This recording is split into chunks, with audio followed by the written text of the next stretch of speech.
कर्पूरी जयंती को लेकर के बिहार की जितनी भी पार्टियां हैं सभी कोई खूब बढ़िया से धूमधाम से उनका जयंती मना रहा है। तेजस्वी यादव आज फुलपरास पहुंचने वाले हैं। तेजस्वी यादव फुलपरास इसलिए पहुंच रहे हैं क्योंकि जब आपको पता होगा कर्पूरी जी पहली बार अपनी राजनीति की शुरुआत किए थे तो वो फुलपरास विधानसभा से चुनाव लड़े थे। देवेंद्र बाबू अपना सीट छोड़े थे और उसके बाद में वो वहां से चुनाव लड़े थे, इसलिए यहाँ पे ये लोग बड़ी धूमधाम से मनाने वाले हैं। और इस बीच में तेजस्वी यादव के जो सिपाही हैं वे लोग काफी मजबूती से काम कर रहे हैं। पीछे हमारे आप देख रहे हैं ये सभी कोई मधुबनी जिला के हैं। मधुबनी जिला के झंझारपुर लोकसभा क्षेत्र के अंदर खजौली विधानसभा आता है और वहां से काफी मजबूत लोग हैं। और हमारे साथ में जो बातचीत करने वाले हैं बृजकिशोर यादव जी हैं। ये लोग जा रहे हैं कर्पूरी जयंती को लेकर के, आप लोग फुलपरास निकलने वाले हैं, है ना। हमारा सवाल ये है कि कर्पूरी जी को देखते हुए आपने क्या सीखा है अब तक अपने जीवन में? जननायक थे वो, आम अवाम, गरीब, किसान, मजदूर, दलित, शोषितों की आवाज थे वो। और उस आवाज को माननीय लालू प्रसाद यादव ने आगू बढ़ाया और फिर उस आवाज को माननीय पूर्व उप मुख्यमंत्री, युवाओं के दिलों के धड़कन, शोषितों की आवाज माननीय तेजस्वी प्रसाद यादव जी आगे बढ़ा रहे। आज जननायक के विचार की इसलिए सभी नौजवानों के जीवन में आवश्यकता है कि उन्होंने वह कर दिखाया था जिससे हजारों बरस डॉक्टर बाबा साहब भीमराव अंबेडकर ने भारतीय संविधान में जो एक रचना रची थी कि वोट हमारा राज हमारा, उस अभियान को जननायक ने आगे बढ़ाया था। और आज हम तमाम लोग इस जन्म शताब्दी 101वीं जयंती के शुभ अवसर पर खजौली विधानसभा की ओर से हम लोग माननीय नेता तेजस्वी प्रसाद यादव के आह्वान पर फुलपरास जा रहे हैं। लेकिन एक सवाल यह है कि कर्पूरी जी शुरू से ही सदा जीवन उच्च विचार के कर्तव्य को निर्वहन करने वाले लोग थे। वो ज्यादा लाइमलाइट में नहीं रहते थे, उनके पास में ज्यादा कपड़ा लत्ता भी नहीं होता था, फटा कुर्ता पहन करके चलते थे। जब मुख्यमंत्री थे उनके पिता को मारा जा रहा था, पीटा जा रहा था, तब भी वो कुछ नहीं बोले थे। और स्थिति उनकी बहुत गरीबी घर से निकले। आज देख रहे हैं कि उनके जयंती को मनाने के लिए हजार लोग गाड़ियां लेकर के जा रहा है। ये तो कर्पूरी जी अगर देखते तो उनको अच्छा नहीं लगता। माननीय पत्रकार महोदय, जननायक के इस विचार को हमने आगे बढ़ाया है। आज सोशल मीडिया का युग है और आप सोशल मीडिया के बारे में अगर हमारा फेसबुक खोलिएगा तो 12 बजे रात में आपको मैं किसी हॉस्पिटल में ट्रेजर घिसते हुए नजर आता हूँ, मैं ऑक्सीजन बांटते हुए नजर आता हूँ, मैं उस गरीब गुरबा, किसान, मजदूर, दलित, शोषितों के साथ रहता हूं। मैं किसान परिवार से हूं। मेरे इतिहास के बारे में आप पता कर लीजिएगा। जिस नहर पर लोग दिन में नहीं सोता है उस नहर पर मैं रात में सोता हूं और अपने किसानों को पानी पटवाता हूं। इसीलिए मेरे अंतरात्मा में जननायक है। मैं जननायक के उस आत्म विचार को आगे बढ़ाने का काम करता हूं। जब कोई दलित, शोषित, पीड़ित जिससे कोई नहीं मिलने के लिए जाता है, आप मेरा जब फेसबुक आईडी खोलिएगा तो मैं दावे के साथ कहता हूं किसी भी बिहार के किसी भी नेता से अगर ज्यादा ब्लड नहीं बांटा हो तो फिर आप जो कहेंगे मैं करने के लिए तैयार हूं। इसीलिए जननायक का सपना था कि हर एक गरीब, गुरबा, किसान, मजदूर, दलित, शोषित, पीड़ितों के मुंह पर खुशी होना चाहिए। उसी खुशी को लौटाने के लिए न मैं दिन जानता हूं न मैं रात जानता हूं और उसी अभियान को मैं आगे बढ़ाता हूं। इसीलिए जननायक के जयंती के अवसर पर हम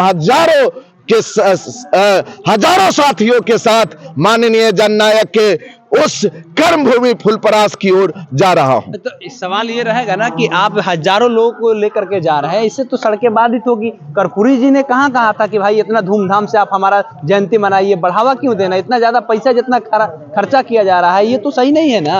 आपको मालूम होना चाहिए कि थोड़ा सा समय परिवर्तन हुआ है और जब तक हम अपने विचार को आगे नहीं बढ़ाएंगे और जब तक हम आगे नहीं चलेंगे तो इसके लिए निश्चित तौर पर हम लोग आगे बढ़े हुए हैं। तो इसमें कोई बड़ी बात नहीं है। आप देख ही रहे हैं कि थोड़ा सा परिवर्तित समय हुआ है।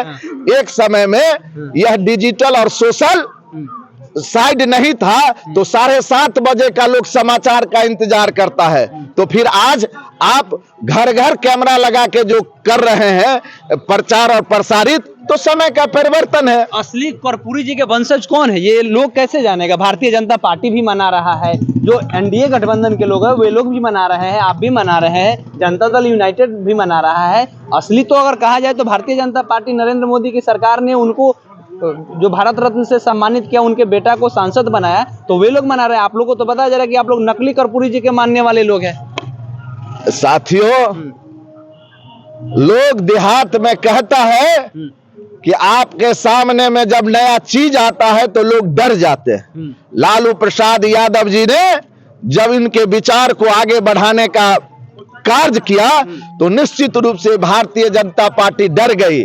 आने वाले दिन में मैं आपसे पूछना चाहता हूं कि इतने दिनों से वो कहां थे, अब क्यों कर रहे हैं भारत रत्न? और दूसरी बात, सबसे पहले माननीय जननायक कर्पूरी ठाकुर के पुत्र को सम्मान देने वाला व्यक्ति का नाम है लालू प्रसाद यादव। इसीलिए आप यह नहीं कह सकते किस भारतीय जनता पार्टी की बात करते हैं। वो भारतीय जनता पार्टी जिसके 90% लोग आज तक अंतरात्मा से जननायक को कोसते हैं। समय परिवर्तन ले लिया है। लालू प्रसाद यादव ने जो अभियान छेड़ा, अति पिछड़ा, दलित, शोषित, पीड़ित जग चुका है। उन्हें डर है कि अगर हम जननायक के जयंती को नहीं मनाएंगे, जननायक के जन्म दिवस को नहीं मनाएंगे, तो आने वाले दिन में हमको इसका कड़ी विरोध करना पड़ेगा। इसीलिए वो डर से मना रहे हैं। मजबूरी है, उनको मजबूरी है। हाँ। डर से भारतीय जनता पार्टी और एनडीए गठबंधन मना रही है और असली हकदार लालू प्रसाद यादव है, लालू प्रसाद यादव है। एक चीज हम देखे थे, जब कर्पूरी जी पढ़ाई कर रहे थे, हमने भी पढ़ा है, जब कर्पूरी जी पढ़ाई कर रहे थे, 10th पास किए, तो जब उनके पिताजी लेके गए कि बाबू साहब के दरवाजा पर, बोले कि देखिए ये हमारा बच्चा है और ये मैट्रिक में फर्स्ट डिवीजन लाया है, तो उनके आगे पांव रख दिया गया। जो मनुवादी लोग थे उनके आगे पांव रख दिया और उसके बाद में आपने देखा होगा कि किस तरीके से उनसे पांव जतवाने का काम किया गया। उस समय से लेकर के आज के दौर में कितना बदलाव आया है और ये बदलाव कैसे आया है, इसके बारे में थोड़ा बताएं। ये तो पूरा देश जानता है, दुनिया जानता है कि ये लालू प्रसाद यादव का देन है जननायक के सपने को आगे बढ़ाने का। सबसे बड़ा उदाहरण है कि जननायक के सपने को उन्होंने इस तरह से बढ़ाया कि टिली टैक्स को फ्री कर दिया लालू प्रसाद यादव, मछुआरे के लिए नदी नाले फ्री किया। यह तमाम चीज माननीय लालू प्रसाद यादव का इसका श्रेय जाता है। और दूसरी बात, जिस तरीके से आज जो नया मुखौटा पहनकर भारतीय जनता पार्टी और एनडीए गठबंधन एक नया रूप दे रहा है, यह एक डर है। अति पीड़ित शोषितों का आवाज का डर है और नौजवानों का डर है। जिस तरह से तेजस्वी प्रसाद यादव ने अलख जगाया है, नौजवानों को जिस तरह जगाने का काम किया है, जो कमिटमेंट किए हैं, आज पूर्ण रूप से एनडीए डर गई है और छात्र नौजवानों ने ललकारा है कि तख्त बदल दो, ताज बदल दो, बेईमानों का राज बदल दो। चलिए, तो एक लास्ट सवाल ये रहेगा हमारा कि फुलपरास में जब तेजस्वी यादव पहुंचेंगे, जहां पे मंच को संबोधित करेंगे और जो कर्पूरी जी के जयंती है वहां पे जब पहुंचेंगे, तो वहां पे मधुबनी जिला और खास करके दरभंगा जिला, ओवरऑल पूरे बिहार से राजद के लोग आ रहे हैं, कितना लोग का संख्या होगा और आप लोग कितना लोग लेकर के जा रहे हैं? मुझे यह नहीं मालूम, मैं तो आपके सामने में खड़ा हूं। लेकिन आज बिहार में फर्स्ट करेगा खजौली विधानसभा। मेरे नेतृत्व में मैं यह कहने के लिए जा रहा हूं। खजौली विधानसभा पूरा फुलपरास में सबसे ज्यादा, फुलपरास नहीं, पूरे बिहार का सम्मेलन हो रहा है फुलपरास के धरती पर। और उस फुलपरास के धरती पर मैं आपको कहता हूं कि निश्चित तौर पर इस खजौली के जनसंख्या नौजवानों को देख लीजिएगा, क्योंकि नौजवानों ने इस बार तय कर लिया है कि जहाज को जो डुबो दे, जहाज को जो डुबो दे उसे हम तूफान कहते हैं, तूफान से जो टकराए उसे हम नौजवान कहते हैं। चलिए, तो ये तस्वीरें देखिए, जहां हम खड़ा है उसके पीछे का ये पूरा नजारा देख लीजिए। ये खजौली विधानसभा से बृजकिशोर यादव का आवास हो गया और यहां से पूरी रणनीति तैयार की गई है कि कैसे कैसे पहुंचना है और कैसे फुलपरास जाकर के नेता का अपने स्वागत करना है। ये कह रहे हैं कि पूरे बिहार से सारे नेताओं को बुलाया गया है, लेकिन एक बात हम कह रहे हैं कि खजौली नेतृत्व करेगा। खजौली के जो लोग होंगे वो सबसे ज्यादा रहेंगे और उसके नेतृत्व करता कोई और नहीं, बृजकिशोर यादव जी हैं। बाकी अब देखना है कि वहां पे कितने लोग पहुंचते हैं। सारा अपडेट आपको दिया जाएगा शुरू से लेकर के अंत तक।